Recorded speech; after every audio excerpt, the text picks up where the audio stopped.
Well,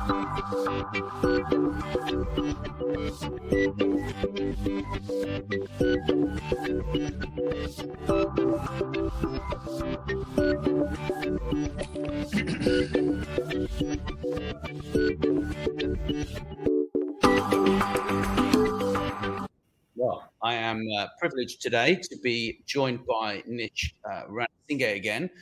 Kim Adele unfortunately couldn't make it, and we are with Guy Powell today. And Guy is a born technologist. His earliest memories are of wanting a computer, and when he got one at the age of 7, wow, he started programming. His first jobs were as a software developer during the late 90s, internet boom, before moving on to a computer science degree. So in the years since, he's worked as a software developer and architect and run several tech companies in retail tech, financial services, and blockchain. Interesting. And Guy also, he runs a software company, a unique software development company focused on delivering value to clients and wellness to all staff. Well, thank you, Guy, for joining us. Really appreciate it. Great to be here today. So at the moment, what kind of excites you about technology right now? I think we're in an interesting position in the world of technology. On the one hand, I don't know how popular it is as a view to say, we feel like we've stagnated a little bit. When you look at the growth we had of technology, I know, say from the 70s to the 2000s, and then you look over the last decade, really, phones have got a little bit quicker. There have been slight changes on the internet, blockchain's become a thing, but there's many views, I think, that actually kind of technology has stagnated a little bit, and that, as someone that loves technology, is kind of the opposite of being excited by it, but I think it is where we've got to. However, we're then on the cusp of, I think, another boom with a bunch of interesting and kind of life-changing technologies coming. I think I work in IT and computers, but on a kind of wider level, when we look at society with commercial space travel, which I know a lot of people think is a huge waste of money, I personally think it's an amazing investment in future technologies. We've made huge strides in that, which fundamentally lays the foundation for a difference to how our species work in the future. We've made huge strides in battery and energy technologies, which aren't the sexiest of technologies, but again, they're going to completely revolutionize where we are. It's great banking on about green energy, but just slapping some solar panels everywhere isn't going to work. So I think maybe computer technology, the internet, has actually slowed down and kind of plateaued to a certain point.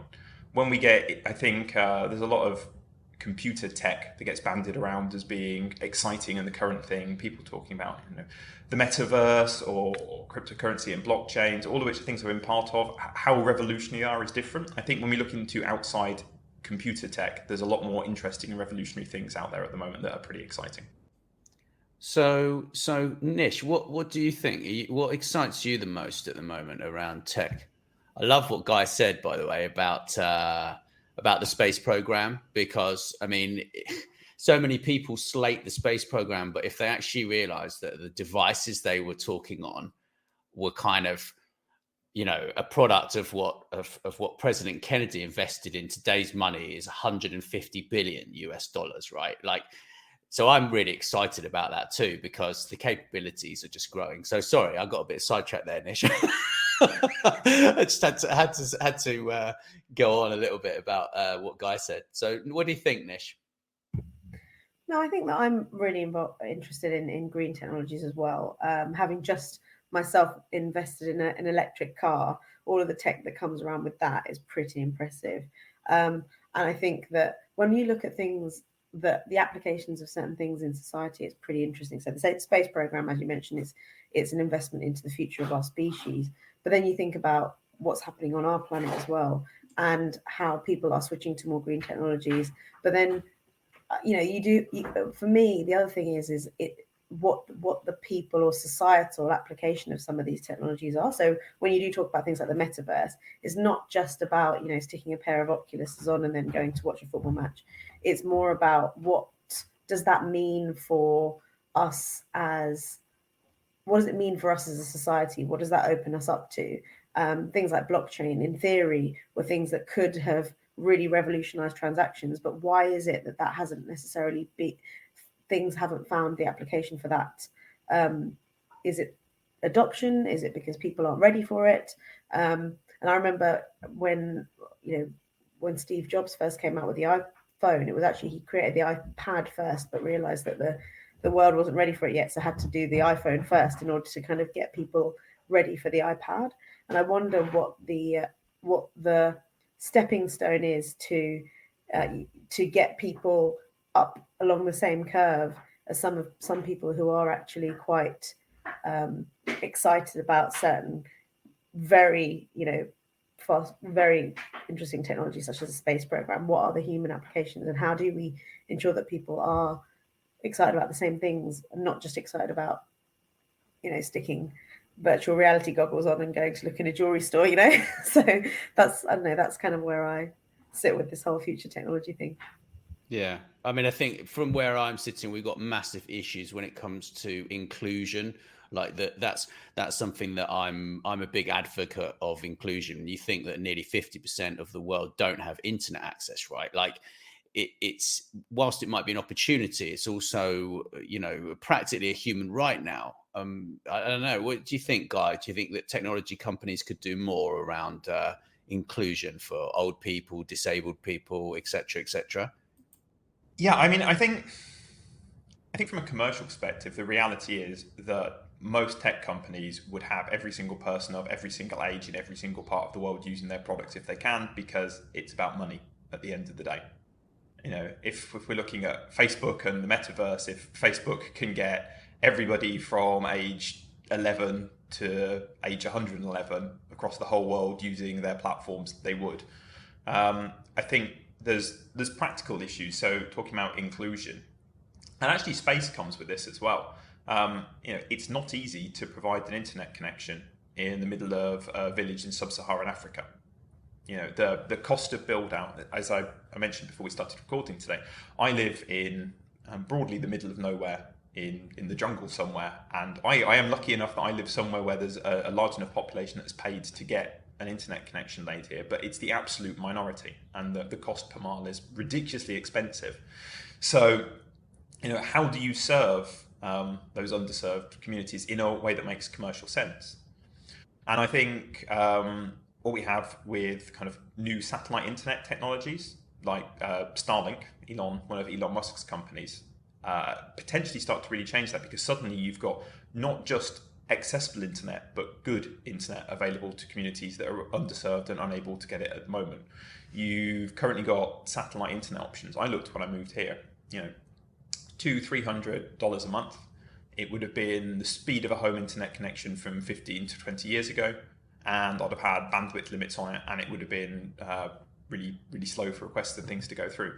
So it just isn't practical. So a good, reliable satellite internet technology coming on like Starlink is a fascinating proposition for bringing inclusion.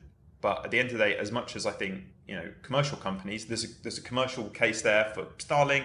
Comes on as a business, it provides greater good. But I think when it comes to engaging other sectors of communities, part of it does have to come to governments playing their parts as well. I think there's only so much in non-profitable areas that private companies are ever going to be able to do, and it comes down to governments and societies at large helping inclusion. We can all talk about inclusion with mention older people as well. How many people helped their families learn how to use Zoom during lockdowns in 2020? We can all play a part in sharing these technologies with those that maybe aren't as much a part of the technology in our lives as they otherwise could be. Yeah, I agree completely with what you just said there, actually. But I think when it comes to teaching perhaps retired people how to use the internet, especially people with dementia and things like this, I think that Amazon voice technology is just incredible. And actually, in the coming, I see that becoming massively important for dementia sufferers. I think that they will end up building that out in the next few years, because the way that they're delighted, and they can say the same thing to this device, and the device isn't going to disappear or stop talking to them, or I think that compared to Siri, the Amazon Echo and whatever else is absolutely brilliant. I mean, do you guys use that yourselves or not? So I don't, due to privacy concerns. So I choose not to use any of those voice services. That being said, as a general concept, whether it's Amazon or Siri or other platforms, thinking about dementia, one of the areas, in fact, the area that I was researching when I was doing robotics was socially assisted robotics. I was specifically looking at the research with regards to mental health, but there's a lot of interesting work groups within socially assisted robotics for dementia, for other areas, to actually help people. The university I was studying at had an entire like house of the future set up, filled with socially assistive robotics. And there were all kinds of little things. I know there was one that was a simple one, like it was a mug that when you the person drank it, it would just create an artificial flower to just move slightly and look like it was blowing in the breeze. And it was designed so that the family member could have that flower at their house, and then their elderly relative, they would know, just whenever they were making a cup of tea, they'd know that they were still okay, going about their lives, and there was some kind of connection backwards and forwards between the two, even if it wasn't a call. So there's, that's a really subtle nod. We think about, big robots and artificial intelligence, but there's a lot of more subtle, really useful, interesting work going on in robotics, particularly in socially assistive, for helping in those areas. Wow, that's very interesting. Thank you, Guy, for sharing that. That's amazing. So, what do you think then, Nish, on this sort of stuff? No, so I do have. I'm not going to say her name. I'm an Amazon Echo. She's right here. So if I say the name, it's going to fire up. Yeah. But no, and to be honest with you, so, I mean, aside from my application for this is when I moved. So I actually got that as a gift when I moved abroad, and I was abroad for about 2 years. And I do think that little device, when you're in a new country and you've got no friends yet, I'd sit there and ask her to make jokes for me. There's little things like that they help with, because I was like, oh, okay, well, there is someone here who I can talk to.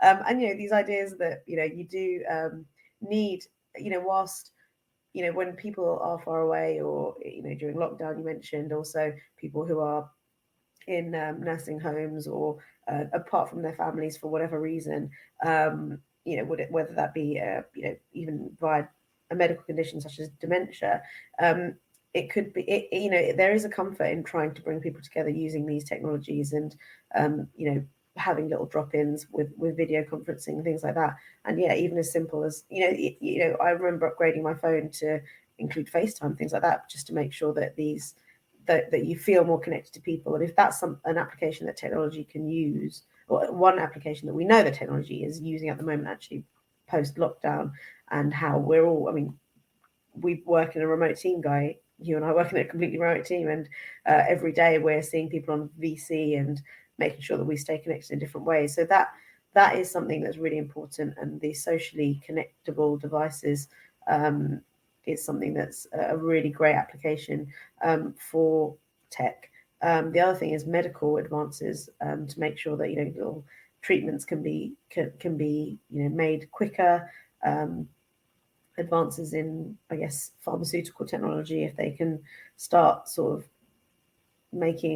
doing research into their like testing quicker, and bring all of that back to our doctors and hospitals and that quicker. So that is another area which I think is a really good investment for it. But it's difficult to see or I suppose differentiate between technology that we see in society having social applications versus where the research is going into, whether pharmaceutical companies, medical companies are investing in actual like coding technology to advance it, versus just upgrading their rubbish internal database systems. So I guess it's just something that you'd hope is happening at the like you mentioned, at the government level as well, that people are investing in these, and we'll see the benefits of it in years to come. But that's another area, I think, medical technology. Well, medical technology, I think, is an interesting one that I hadn't mentioned, because on on many levels, we're not that far removed from the days of leeches and kind of, really basic medicine that still works. I say that as a bit of a joke. My dad was a GP, a doctor for his whole life, and he ended up having an issue with his circulation and blood, and he'd been trained in the 20s, and he in the late 90s he was like, I just need some leeches, it will be fine. Like that was still somewhat part of like his view on the world of medicine from being born in the 20s. And it's not really, it's not even 100 years ago that my dad would have been born. But you look to where we are now, and suddenly we have really interesting work going into genetics and CRISPR, and the idea of being able to create tailored medicine to individuals where you are targeting it. Now, I worry about the profit motive behind actually curing disease anymore, because it's much better to not cure a disease from a profit perspective and to treat people. So I think this is where there's a difference between commercial and academia, and eventually kind of the commercial world can't ignore technologies. And if you can get to the point of creating, new things that actually cure diseases and help people, then I think at some point the private sector has to. Otherwise, it's really easy for the private sector in medicine to treat, not cure, because there isn't a profit motive for a cure. Say it's one pill that cures a disease for $100,000, or you can keep someone paying for 50 years. I'm not saying scientists or anyone behind it happened, but when the research goes down one direction and that then becomes the pattern of working that you're used to, and the templates for how do you find a vaccine, how do you cure something are around treatment, then it's very easy for a mindset and an entire sector to go down that way, not because there's some big plan that's what everyone should do, but just because that's how things evolve. So I think medical technology is an interesting cusp of, we have these really interesting research developments, but what do they actually translate to for people's real life medical outcomes, rather than just theoretical and kind of fringe test cases? Yeah, that's very interesting. I've been doing a bit of research. I've been reading the MIT Technology Review. I subscribe to that, and that it's absolutely fascinating. And if you think about how they've apparently come up with a cure for malaria, which will save, I think it saves 600,000 people a year, this new cure that they came up with. And yeah, I'm hopeful of the future, but you raise a very good point there, where commercialization meets ethics in a way, I suppose you would call it ethics and business models, right? But also there's this productivity revolution that we're seeing, right? Like now you're able to use GPT-3 when it comes to writing. You're able to have it write in your own voice. You're able to have a consistent approach to blogging if you so desire to augment your methodologies, right? And they say we're at the beginning of a productivity revolution that we've never seen before. And frankly, it's about time, because you look back to the Industrial Revolution back in the 19th century, right? The dream was sold to everybody back then, but then what happened? Everybody started working longer hours, right? And then the divide between rich and poor became even bigger.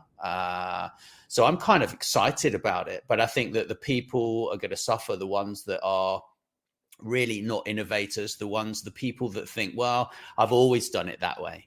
I don't need to save time. It's like, but they don't seem to understand that the difference between them having a job and not having a job is a continual innovation, continue on the job training, right? And it's unfortunate that mindset of, it's a kind of laggard, kind of lazy mindset, it is still prevalent really in society these days, I think it's an interesting question you raised about productivity and technology and how that translates to real life benefits for people. Because, yes, you've got the Industrial Revolution, but it's a consistent theme that's solved with technology if this is going to make your life better. So when washing machines were first created, the whole basis of washing machines was it was going to free the housewife up and they would have time to do other things. And, it doesn't translate. It's never translated. It's the other stuff comes in and fills those gaps. And, I have doubts with a lot of the technology. Do they produce benefits to us? Yeah. Can we get some AI to write some text for us? Perfect.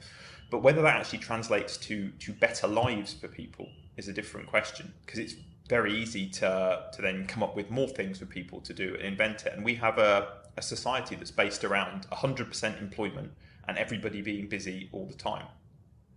And people are working longer working hours, even though technology should allow fewer working hours. The more new things we invent, the more time they sap from people. And it's so we at Pina Vida, the software company I run, work a 4-day week. And the thing I found really interesting when we've interviewed people is actually some candidates are almost resistant to the idea of working a 4-day week. There was a poll I saw on somebody's LinkedIn recently that was, what should we do about the 5-day week? Should we get rid of it, leave it as it is, or tinker around the edges? And only 30% of people wanted to reduce it. Most people, we can tinker a little bit with the 5-day week. So society as a whole seems really ingrained in we must be working all these hours, putting all this effort in, showing ourselves, doing all these things. And so then the more technology we create, we just find other things to sink that time that's not necessarily wholesome and doesn't necessarily benefit us. And I love technology, it's my life, but I also strictly limit how much my daughter's able to use. I try and limit my own technological use because I'm aware how much it can be a negative influence as well as a positive. It's down to how we use the technology. Absolutely. I've been giving a lot of thought to this recently, and my dad, he used to quote this famous quote that work fills available time, right? And I think the moment we step back and say, well, we're actually only going to work 3 days or 4 like you guys do, and we're only going to schedule meetings on Tuesday, Wednesday, Thursday, and if we want to do some work on a Monday or a Friday, then we can, right? Like that's what I'm starting to do. Kim and I have started to do that this week, right? So then it gives us more control, like, over our lives. But then I suppose it's what do you enjoy doing, right? Like, you got to have a balance, haven't you? What do you think, Nish? Are you sort of working towards that yourself, like getting things more of a lifestyle kind of life that you're living, or how do you feel about it? Yeah, absolutely. And I think that over COVID, and when we were all working from home, and I was a consultant doing 2 jobs in a week. So I had a 3-day-a-week job and a 2-day-a-week job. And I realized that I was sitting there going, okay, it's fine. I've got loads of time. I don't have a commute anymore, so I can probably just get all of this done. But it never works out like that. You end up working 5 days for both jobs because it just ends up just snowballing. There's never really a cut off for people asking you for your time, and it has to be a mindset shift in order to actually get somebody to stop and move into a lesser working pattern. Because we as humans, somehow, maybe it is over what you mentioned, Nat, the Industrial Revolution, the 5-day working week and the 2-day weekend is a completely human, like a completely societal construct, right? Nobody's ever said, like, actually this is how much we should work. And like Guy's mentioned, we should be working less. We've got more technology, we should have more time. But there's this other thing that happens when you do work a 4-day working week. Psychologically, on a Friday or a Monday, whatever day that you choose not to work, you're there in the morning going, hang on, have I missed something? Did I do everything? So half of your working day is actually thinking about whether you've finished all your work for the week prior. So it has to be a conscious shift to moving away from your work and stepping away from it, and recognizing that makes you more productive overall. And that comes with the adoption of the technologies and accepting that is technology that will help you be more productive.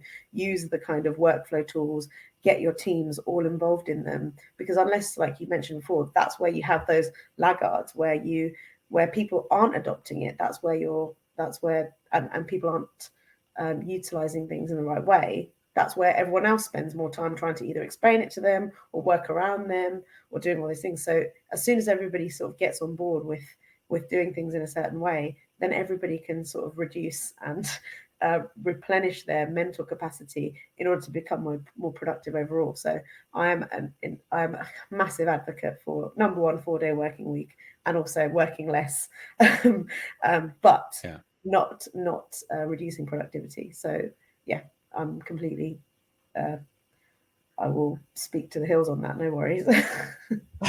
Yeah, but I'm going to jump in there quickly.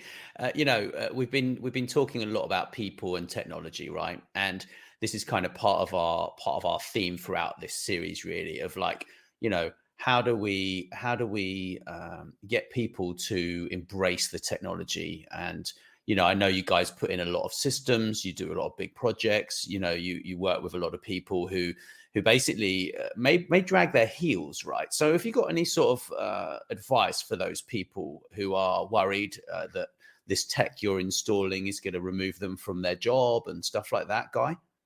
Yeah. So a lot of the work that we do doesn't actually translate to removing people from their jobs. I think I've been reasonably lucky in that a lot of the projects I say I've been reasonably lucky. I think this comes back to the previous comment: is work fills the available week, and you make a process more efficient for people. And normally it's because someone's trying to increase sales volume or increase the other things, and so you tidy up a bit of the process, you put in a new system, but really it's because other stuff's increasing, and generally it doesn't take people away. I mean, we have, and I'll let Nish talk more about this, other resistances that come from people, but certainly in terms of a project perspective, I find that generally most of our clients are not putting in systems because they want to get rid of people. They're putting in systems because of growth, and Right. they want to use the same number of people to do more work. Right. Right. So, what do you think, Nish? Is there a kind of struggle that you face when implementing these systems?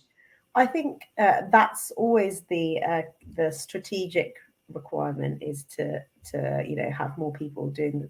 Everyone's doing the same stuff, just more of it.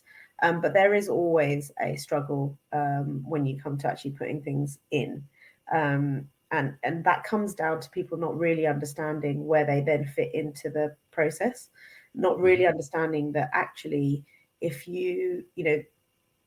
instead of writing things down on a piece of paper, people learn how to then write stuff onto a computer. And then instead of sort of writing things out many, many times over, they then just learn how to copy and paste. And it is to serve this ultimate goal that we do things more efficiently. So hopefully you will be working less but achieving more. And that comes with breaking that mindset that we have stagnated in our development today. And it comes with educating people that it's all about developing yourself and developing your own skill set. And maybe if you have more time to not do what you're spending 80% of your time doing, you'll be able to work on other things that interest you, whether that be at work, it gives you more time to think about that, but also at home. Maybe it gets you home earlier, spend more time with your families. And people just are so resistant to that, or so resistant to even taking the time to understand it. And part of my job is always having that real almost theological conversation with people, saying, it's fine, maybe if you stop doing this, you can do more of this. And it's just, it does end up becoming a lot to do with changing mindsets and changing habits, regardless of whether regardless of whether the actual overall strategy is to make people more productive overall. On the ground, it's very much hearts and minds exercise. Yeah, I can imagine. Well, it's been absolutely fantastic speaking with you, Guy and Nish, as usual. So, just before we scoot off, is there anything that really excites you the most out of everything that you've seen in the technology industry? Is that a question for me? Yeah, for you, Guy, to start with. Yeah. I know you've said a bit about it already, but I think if you could pick one thing that excites you the most, what would it be? I'll be honest. Personal interest, it's space and the technology that's going into that. There are so many implications for us on Earth that are absolutely life-changing if you play them forward. To successfully colonize space, which is like Elon Musk's great mission out there, which is, let's pick that as like the leading private sector vision of how to do it at the moment. You have to solve entirely new engine and propulsion problems. You have to solve huge energy storage and consumption issues. To colonize Mars, you have to come up with incredibly efficient electrical systems and storage. All of these things tackle climate change on Earth. They tackle inequalities. They provide, ultimately you need to provide much cheaper ways to do these, cheaper access to resources, and that filters down into technology to people that can ultimately better lives. I mean, personally, love the idea of spaceships and exploring space, but when you look at the actual technology filter down from that, and all of the things like going into space is hard. And up until recently, and even frankly now, we've solved it with a brute force approach, which is an absolutely giant container of explosives and point it at the sky and get there. We haven't solved it smart, because to do it in the 60s and the 70s, that was the only way to do it. But turning that into smart modern technology leads to a huge amount of new things, new composite materials. It brings the idea that commercial aviation, we can suddenly have clean energy commercial aviation, because we're changing the materials we're building with, we're changing the propulsion that we're building with. So there's a lot of people who see that as a sector and go, oh, it's just billionaires wasting their money. They could be doing real things to help people. And you know what? They may well be billionaires that are wasting their own money on a personal project, but that doesn't mean that that's incompatible with the future of our species and making real differences. We've had 50, 60 years of government and private sector trying to spend money in ways to build technology. And, I do think that there is a slowdown of technological innovation in there. And it takes some billionaires to do some ridiculous things to ultimately result in these changes in technology. So as much as, a bunch of billionaires flying around the earth definitely isn't equality. I personally am really excited at what that means for technological trickle down, because there's so many parts of it. It will impact everything we've talked about today and more into people's lives, and most people won't even be aware of it when they pick up a device that we can't even imagine now in 10 years time, and that's ended up with some technology that's come from space technology that's been done. So of everything, that, because I think it just crosses the entirety of our society, and from a human perspective poses some really interesting questions of what do we as a human species of the 21st, the 22nd century look like going forward. And we're at the point in the whole history of the future of humanity where these things start to happen, and that's pretty exciting as far as I'm concerned. Yeah, I'm nodding away. For people listening to this on audio, I've been nodding away. Nish is, I don't know, I haven't been looking at Nish. I've been looking at the camera and just nodding away. She's probably been nodding as well, I imagine. So Nish, do you want to unmute your mic and tell me what you're excited about? I was certainly nodding away. And I think that's really interesting, because I have always been off the ilk that what are all these billionaires doing running around the world? But I mean, that is an incredibly interesting perspective that you have on there. The other thing that I want to see, and I think that we've seen the start of it now, because I mentioned that I've got my electric car now, and it auto adjusts whenever I'm driving. Sometimes it adjusts to the lines to stay in your lane. So self-driving cars is something that I think that is not too far away. There's a huge amount of technology in that car that I can't even imagine. Every time I push a button, there's something else that's happening. But I think that that's a really interesting one, getting everyone onto utilizing electric energy and helping that, and how that would help the world's climate change issues. Is a really interesting concept. Obviously, taken aside from how much it takes to manufacture them and things like that, once we've got that right, which probably would come from innovations in potentially space technology and energy, consumption and use, that's probably something that would be really interesting to see happen. So that's something as well. Super. Yeah, as you can tell, I'm interested in productivity at the moment. I'm interested in everything, right? But if I was going to pick one, it would be creating more balanced lives for people. That's really just so important. It's like, in my mind, that's what I think that should happen, really. But it's been super. I've really enjoyed speaking with you guys. Thank you so much, Guy, for dropping by, and thank you, Nish, again. It's been lovely working with you on this series. Let me just I've got to find the outro. I have so many things going on here. Here we go. Thanks very much for listening. Please make sure you share this episode with your friends and business connections, and don't forget to drop us a review wherever you listen.